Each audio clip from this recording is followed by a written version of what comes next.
చాలా బాగుంది, అందరికీ కనెక్ట్ అవుతుంది. తప్పకుండా ఫ్యామిలీ అందరూ ఎవ్రీబడి చూడాలి. Thank you so much. చాలా బాగుంది. మూవీ గురించి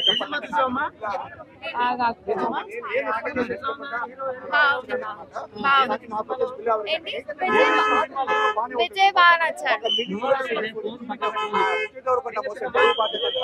మంచిగా ఉందండి, చాలా బాగుంది, చాలా బాగుంది, మంచిగా బాగుందండి, చాలా బాగుంది. Good good. Vijay Deverakonda rowdy rowdy rowdy ఎన్ని రోజులు రాబాయి రౌడీ అని అంటారు. ఇప్పటి వరకు మనం రౌడీ టైప్ లో చూసినాము. అర్జున్ రెడ్డి లో ఇంకో వైలెన్స్, వెరైటీ వైలెన్స్ చూసినాము. ఈ సినిమాలో అద్భుతంగా చేసిండు. ఎక్కడ కూడా పేరు పెట్టడానికి ఒక్క వంక కూడా దొరకదు భయ. మీరు కావాలని వంగ పెట్టి వెనకబెట్టి ఏ చేసినా నేను మైనస్లు చెప్పలేను. అంతే అద్భుతంగా ఉందన్నమాట. అద్భుతమైన స్టోరీ, అద్భుతమైన సాంగ్స్, ప్రొడక్షన్ వాల్యూ వేస్తే ఖతర్నాకు నేనా.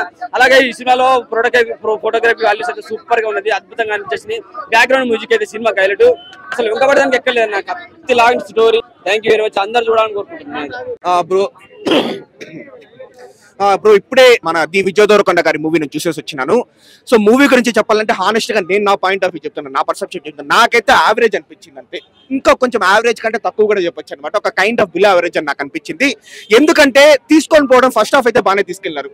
ఫస్ట్ హాఫ్ స్టార్టింగ్ లో నిజంగానే విజయ్ దేవరకొండ మోస పరువు బాధ్యతలు కావచ్చు, సో అవన్నీ బాగానే చూపించినారు. ఆ లవ్ స్టోరీ కూడా పర్వాలేదు. కానీ సెకండ్ హాఫ్ వచ్చేసరికి నిజంగానే నాకైతే కష్టం అయిపోయింది బ్రో.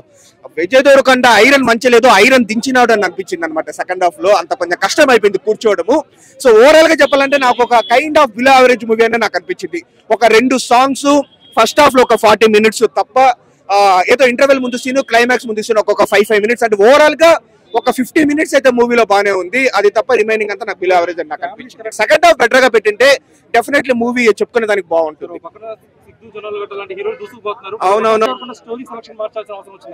ఖచ్చితంగా మార్చాల్సిన అవసరం వచ్చింది. ఎక్కడ గీత గోవిందం టాక్సీ వాళ్ళ తర్వాత పెద్ద చెప్పుకునే తగ్గ మూవీ ఏం లేదు. ఖుషి కూడా పెద్ద చెప్పుకునే తగ్గ మూవీ ఏం లేదు. ఇంకా లైగర్ మనకు తెలిసిందేనమాట.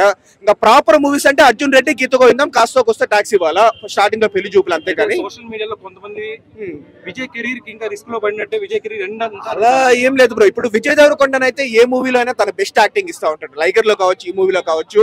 ఫాల్ట్ ఈ మూవీలో కూడా డైరెక్టర్ పక్క నుంచే ఉంది, మెయిన్ గా ఆయన రైటింగ్ లో ఉంది. సో సెకండ్ హాఫ్ చాలా బెటర్ రైటింగ్ చేసి ఉండొచ్చు. మాకు సెకండ్ హాఫ్ చూసేటప్పుడంతా కొంచెం డల్ అనిపించేస్తుంది. సో విజయ్ దేవరకొండ మనం ఏం తప్పులు పట్టలేం. కానీ మీరు చెప్పినట్లు ఆయన సెలెక్ట్ చేసుకునే స్టోరీలు, ముఖ్యంగా నరేషన్ కావచ్చు, స్క్రీన్ ప్లే ఎలా ఉంటుందో అది చూసుకోవాలన్నమాట.